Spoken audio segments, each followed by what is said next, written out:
What is up, everyone? My name is Michael Pohl with Trek on the Air, and today we're going to go camping alongside a river.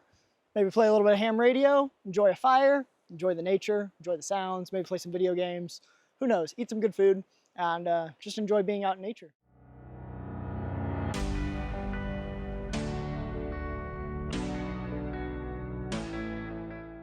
All right, so today I'm going camping. Where I'm going camping, I don't know. What I'm doing there, I don't fully know. I have my ham radio stuff. I've got my Steam Deck. I've got movies downloaded. I've got food. Yeah, so this was kind of a last minute camping trip. I put in for the day off like a day or two ago. I decided kind of on a whim I wanted to go. I had the opportunity to, so I decided let's go. I failed to realize that it's Father's Day weekend, and so it's been packed. I'm currently on the side of a forest road. I'm still not, again, 100% sure where I'm going to camp. I have a campsite in mind that I'm going to head to here in a couple minutes, but there's probably like a 75% chance that it's taken, and there's one spot. But it's right on the river. It's really pretty. It's my first choice for the night, but if not, we'll figure something else out. I'm off of Highway 108 in Stanislaus National Forest, and there's lots of places. I've been in this area a bunch, so I'm not too worried about finding a spot, but I'm hoping I can get the spot that I want. So.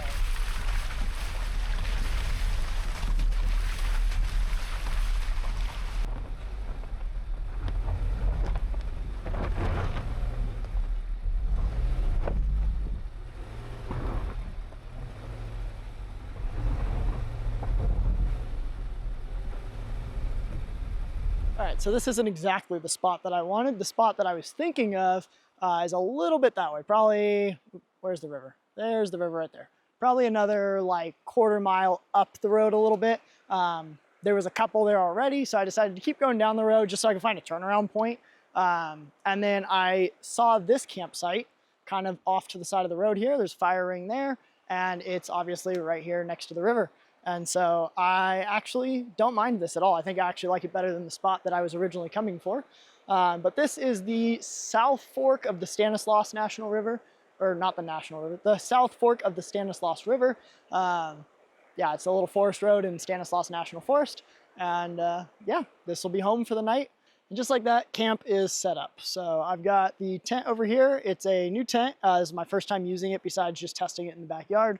I got it for Christmas from my wife and her family, so thank you very much for that. But it's a two-person, one tigress tent. I had a four-person Coleman, but it was just too big for a lot of places I wanted to go, and I just didn't need a four-person tent. So I wanted like a nice, solid quality two-person tent, but I didn't want to spend a ton of money on it, or didn't want whoever was gifting it to me to spend a ton of money on it. So looking forward to using it. It's been super nice. The quality feels great on it. Like I said, we're down right literally along the Stanislaus River. It's right there. The car is, I'm gonna end up moving it out a little bit. I went ahead and got the fire started just to get the coals kind of going.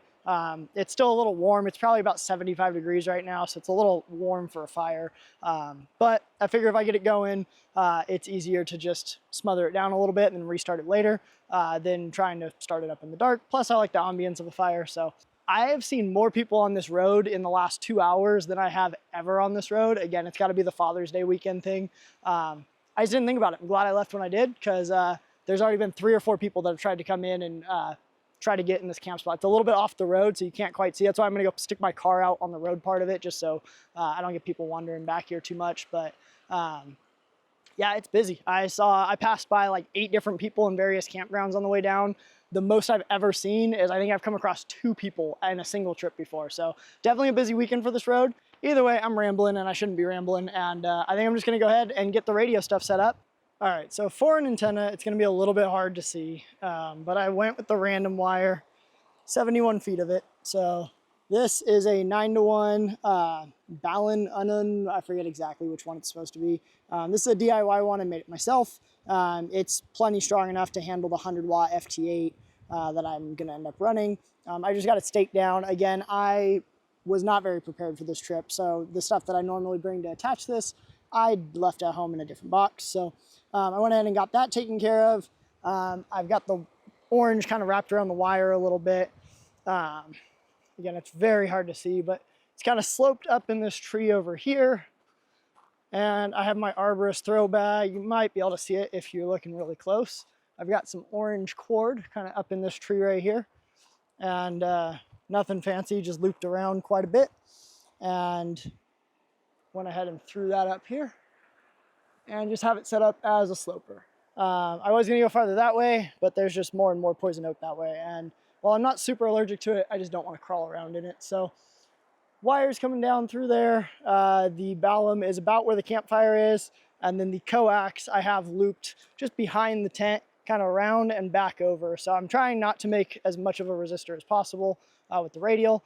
So I wanted it to stay on that side. So should be okay.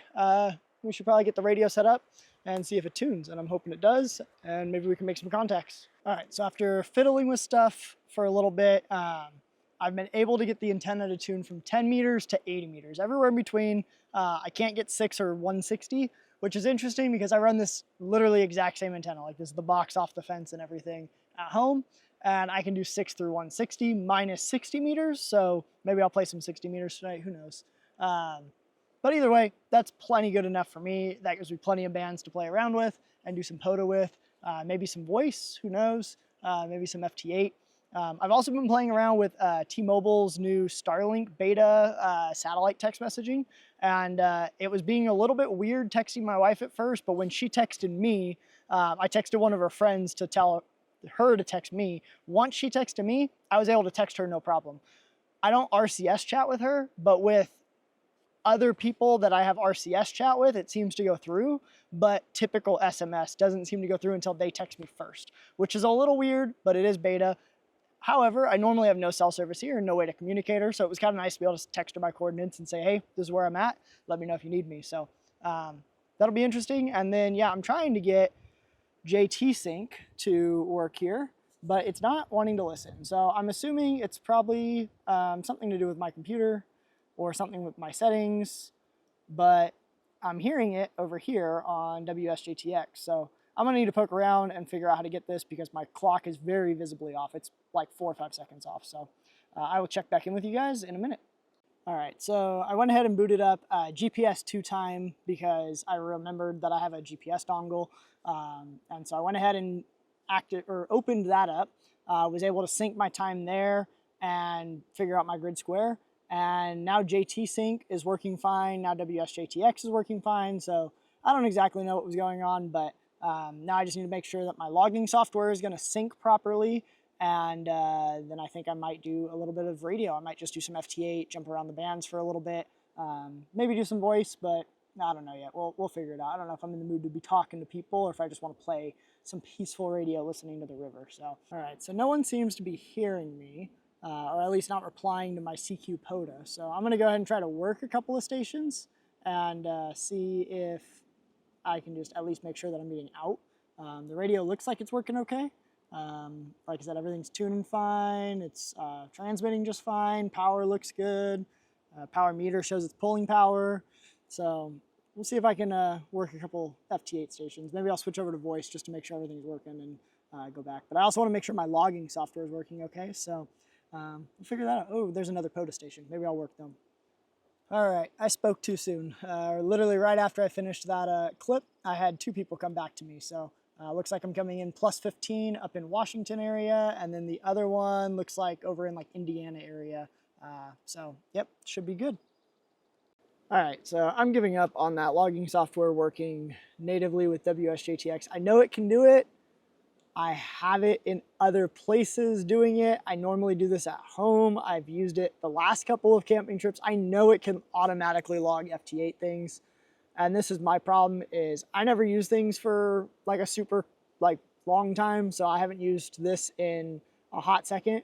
And now I'm like, I don't know how to fix it. So I probably need to start keeping like papers or something with me just so I can remember how to set it up, downloading a video or something. But either way, I'm just going to go ahead and log it to my grid tracker log and my WSJTX log, and then I'll deal with it when I get home. But so yeah, for now, I'm working some FT8 on 20 meters. It looks to be doing pretty okay.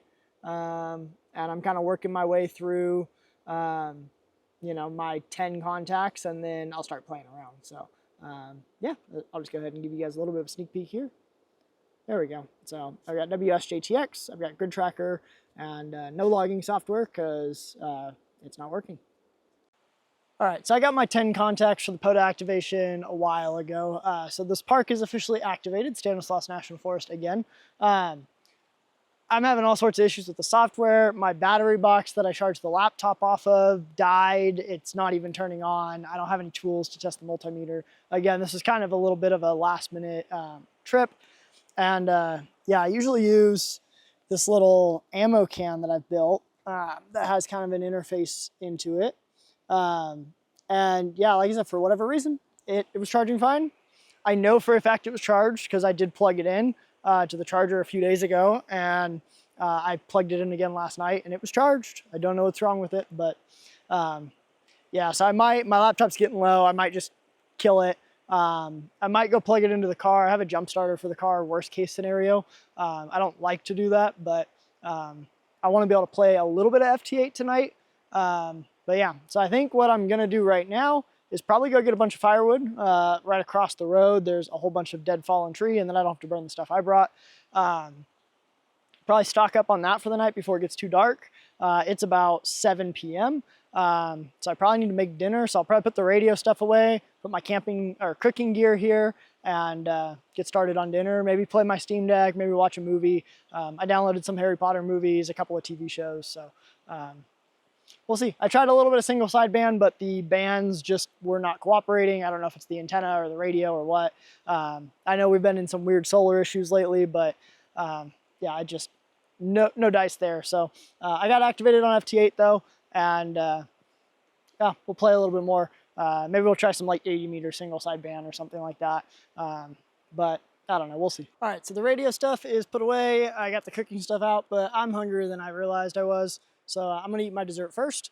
We got strawberry cheesecake in a bag that's been smushed in the cooler because I didn't put it in Tupperware like I probably should have, but it's in a bag, it'll be fine. So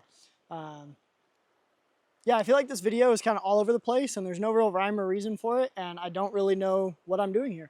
I'm just kind of enjoying the afternoon, and it's very chaotic, or I guess unplanned, not chaotic.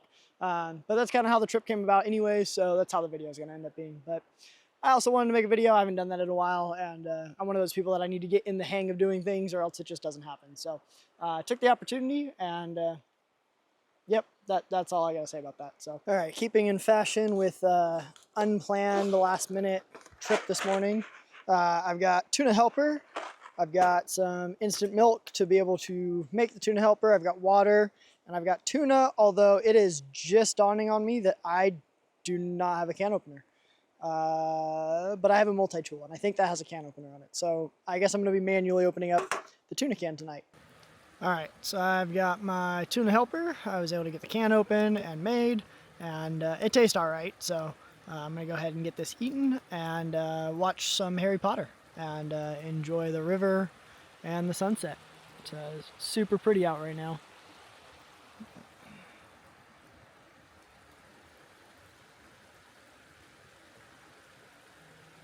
So it is getting late. I've got my hot chocolate. I'm running low on firewood. It's getting to be about 11 o'clock. I watched the first Harry Potter movie and have just kind of been relaxing, sitting here staring at the fire, burning up a bunch of wood. So I did poke around my radio equipment a little bit, and I remembered that my big battery doesn't have any interface, but my littler battery, I have it set up where I can bypass the small battery in it and use the interface for it and plug any external battery into it. And so I actually went ahead and set that up. So I'm actually good to go for radio. I can charge my laptop, I can run the 7300 off of it, et cetera, et cetera. So I think once I get in the tent, I'm actually going to switch to some of the lower bands and see if I can get some contacts in, just add a little bit to the POTA numbers, maybe do a little bit of voice, but that's a big if.